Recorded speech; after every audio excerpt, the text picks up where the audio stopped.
Welcome to week 6 of penalty enforcement. This is our last week. Thanks for joining. Let's get started. So what are we going to talk about this week? To round out our basic spots, we have another example of a succeeding spot foul, which is when the results of the play is a touchback. We've got a couple special case basic spots for touchback situations when there's a loss of possession, and then goal line when the result would be a safety. And then we've got two new special enforcements dealing with fouls during scoring plays. Again, download the penalty enforcement cheat sheet to get this one pager that has all the references to all of the penalty enforcement rules. Okay, so let's re-look at our basic spot list. The only change here in this first page is we have an additional case where the succeeding spot is the basic spot, and it's a case where the final result of the play is a touchback. So we add to our list of succeeding spot fouls.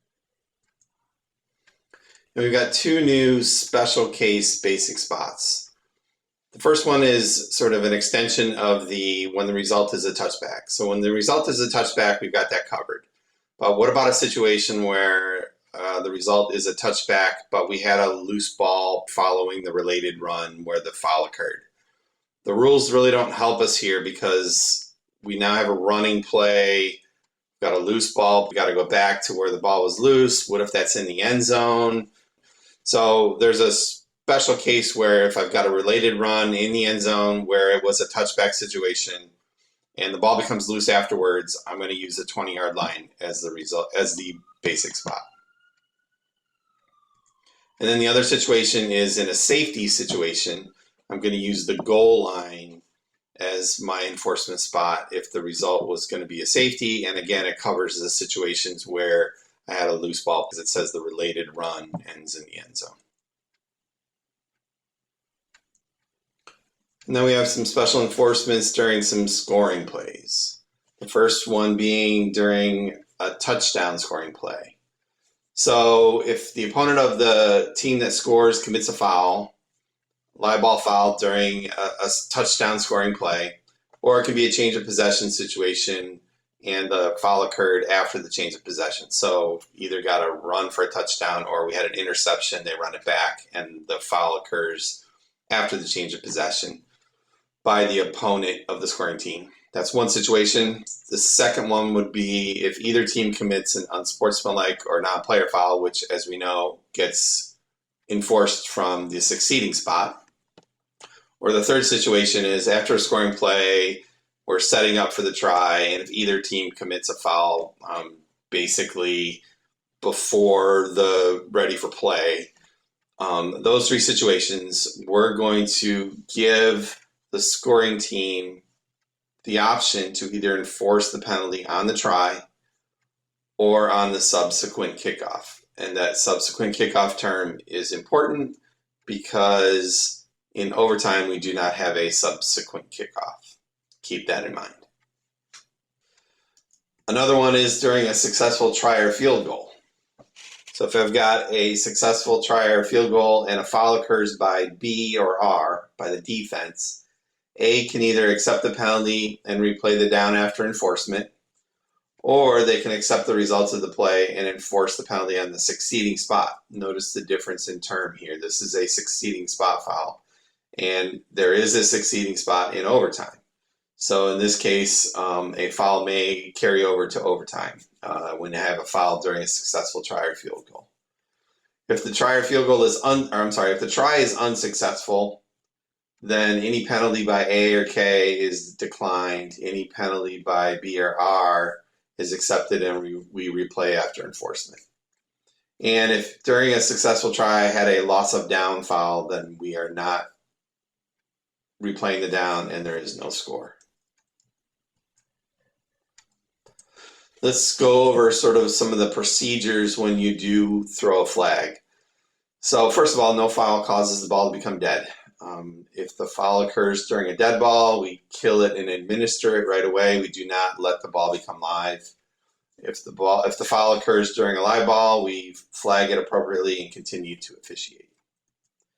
After the ball is dead, we've got a series of things we need to do. The first thing is if you're the official that threw the flag, you may also be the official that has the end of the run or the dead ball spot. You can't just leave that dead ball spot and go report your foul. You have to make sure one of your partners has the dead ball spot and keeps that spot while you go report the foul. Once you are ensured that the dead ball spot is kept, go to your referee and keep it simple. What foul did you see, offense or defense, anything special, and they need to know during a running play or a loose ball play, right? So I got a holding on the offense. It was during the pass, so it's a loose ball play. Keep it simple. The referee has enough in his head that he has to sort out. So how you report the foul and how you keep it simple is important to not make it more confusing for your referee. So after the referee gets the information, he'll give a preliminary signal if it's a major foul. If it's like encroachment, there's no need to give a preliminary signal. Just give the encroachment foul, set the ball, and let's go. After we get that information, we give a preliminary if necessary, then the referee will then bring the captain of the offended team over, tell them what the foul was, tell them the down and distance if the penalty is accepted or declined, and get their choice.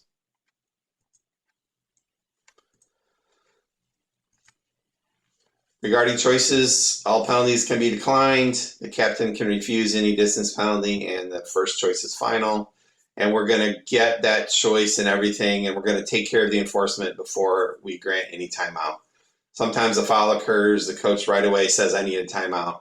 Best thing to do is say, Coach, let us administer this penalty first. I'll come back and ask you again if you still want it.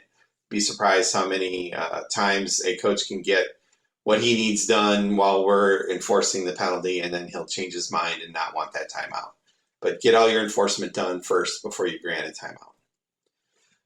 Once you get your choice from the captain, the referee lets the umpire know where we're going. We're going 5 yards from the spot of the foul or whatever. Umpire walks it off, places the ball. Line judge should verify.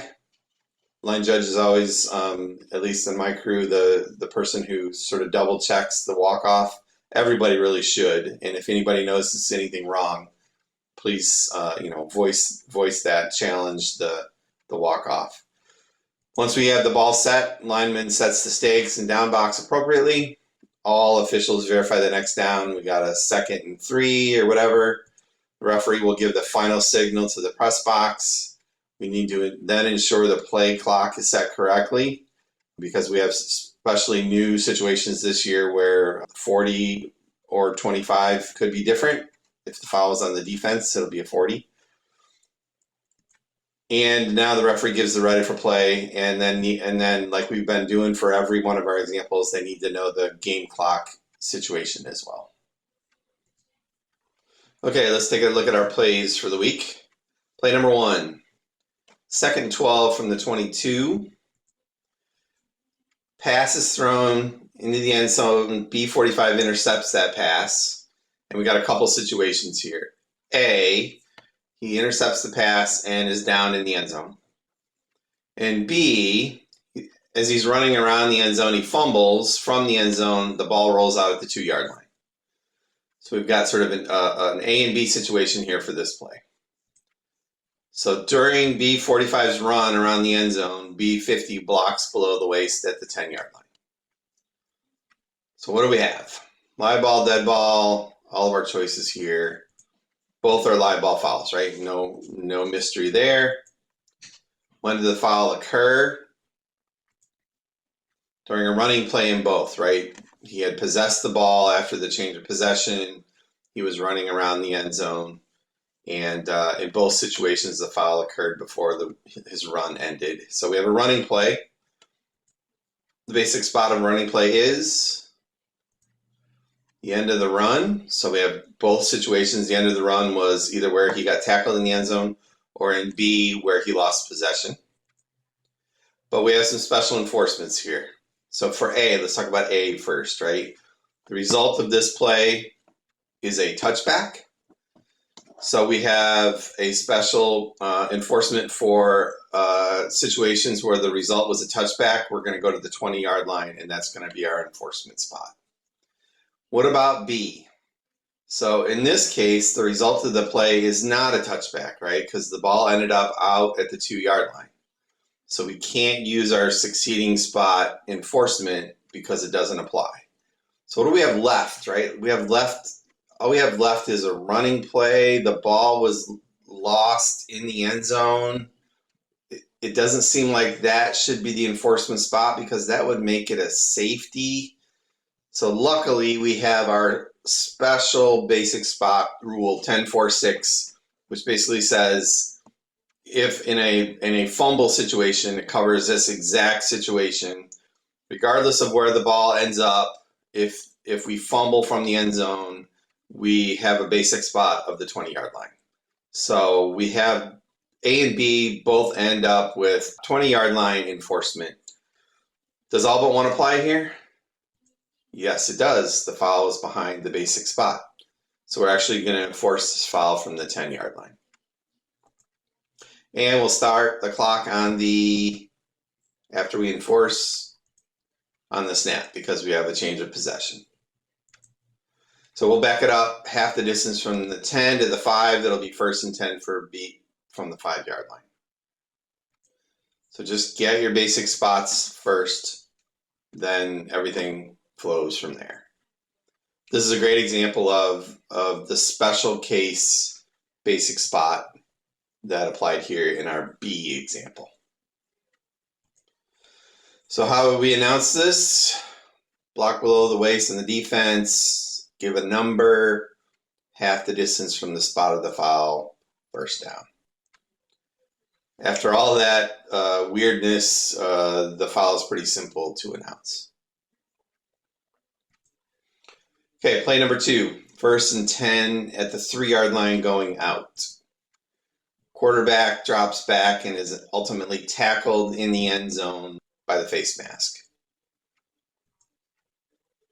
Question number 1, live ball? Yes.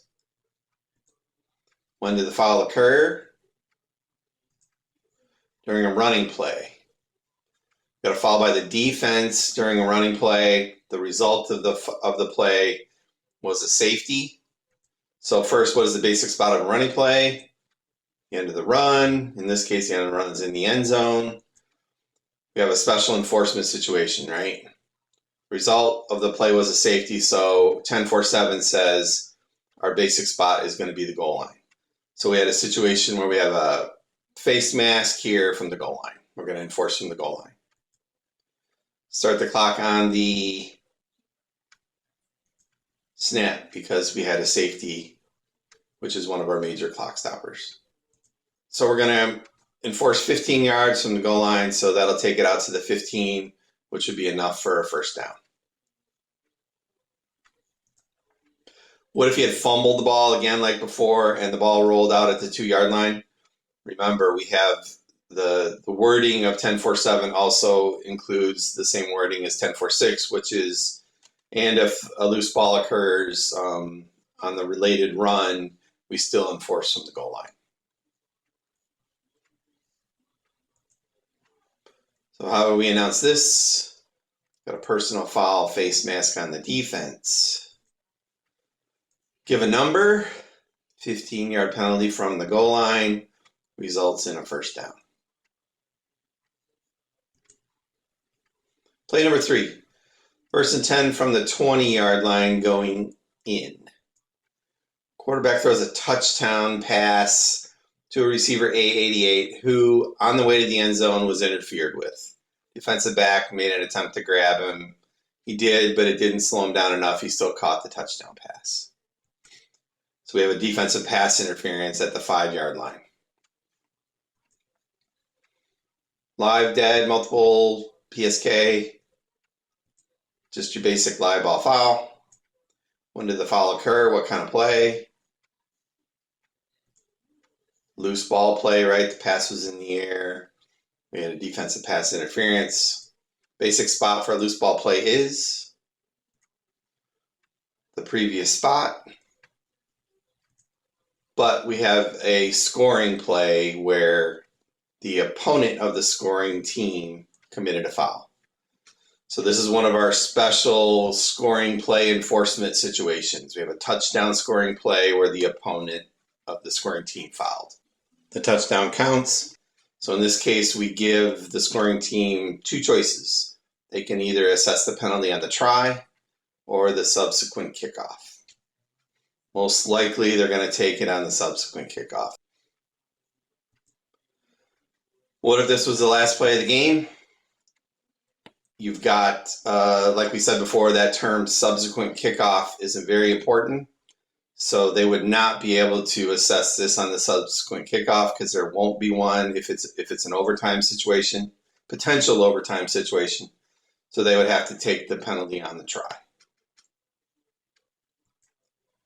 So how are we going to announce this one? We'll assume they take it on the kickoff here. So pass interference, point in the direction of the defense, give a number, 15-yard penalty assessed on the subsequent kickoff, and point to the middle of the field, just let everybody know that's where the penalty will be taken. Touchdown counts.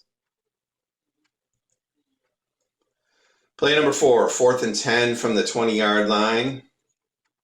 Team A kicks a game-tying field goal as the fourth quarter game clock expires. So we have a successful field goal on the last play of the game. During that play, B14 commits a personal foul. So we have a live ball foul, no question about that. When did that foul occur? What kind of play? Loose ball play, right? Kick, legal kick. Foul occurred during the legal kick. The basic spot of a loose ball play is the previous spot, but we have a successful field goal scoring play, right? Which is one of our special scoring play enforcement situations. So A has the choice of either accepting the penalty, we'll mark off half the distance to the 10, and they can have an untimed down from the 10-yard line, or they can accept the score and enforce the penalty in overtime. Because this is succeeding spot enforcement, not subsequent kickoff enforcement. There is a succeeding spot in overtime, and most likely, since they tied the game up, they're going to want to go to OT, so they will take that penalty into overtime. So one, don't let them just decline the penalty. Make sure they realize that they keep the score and the penalty, and then you got to make sure they understand the ramifications of that penalty in overtime. Somebody's going to either get a first and goal at the 5, or they're going to get a first and goal at the 25.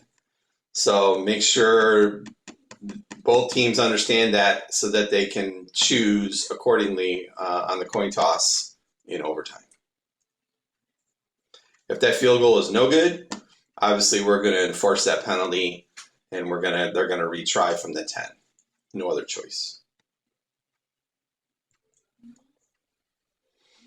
How would we announce this? Personal foul on the defense, number 14. Half the distance from the previous spot results in a first down. There will be one untimed down. Or if they choose to take it in overtime, personal foul on the defense, number 14, penalty will be assessed in overtime. Again, point to the middle of the field. Field goal is good. And play number 5. 1st and 20 from the 35-yard line. Quarterback A7 scrambles, throws a pass from the 34-yard line to receiver A88, who's interfered with by B20 during the attempted catch. Pass falls incomplete.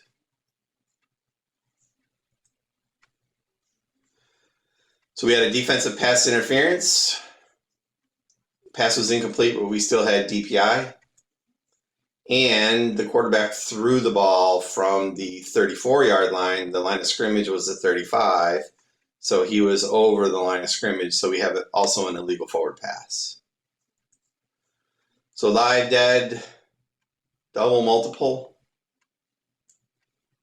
We have live ball fouls, one by A, one by B, which by definition is a double foul, right? Except, is anything goofy here?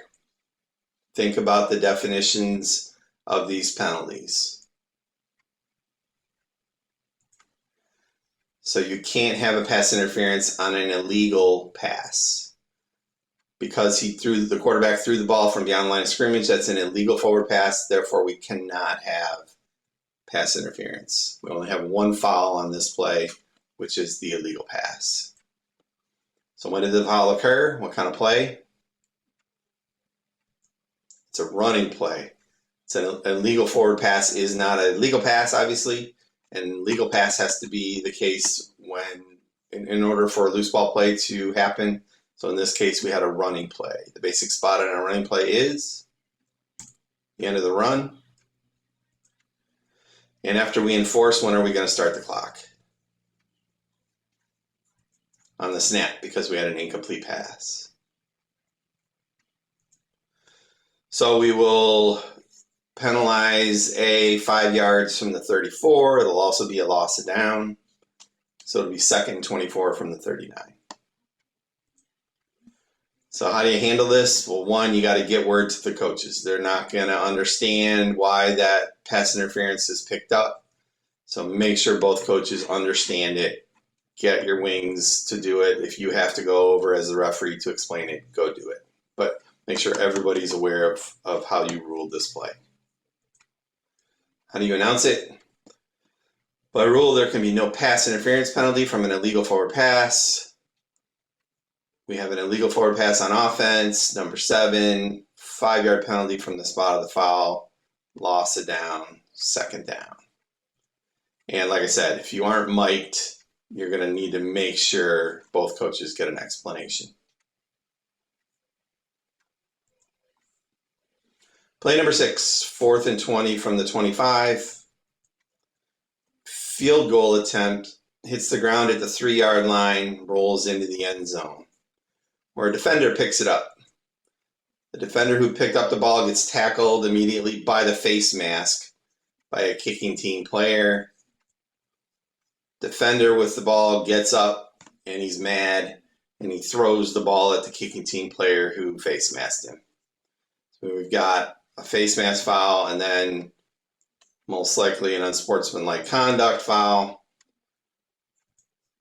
What do we got here? I hope everyone has been paying attention to the kicking game rules, because this was a scrimmage kick that broke the plane of the end zone. So as soon as that kick broke the plane of the end zone, the back judge or multiple people should have had whistles to kill it right then and there. We shouldn't have had any of this mess go on if we're on our toes and we kill it right away. Well, thanks everyone for joining this whole series. I hope you learned a lot. I appreciate it very much. We'll see you soon.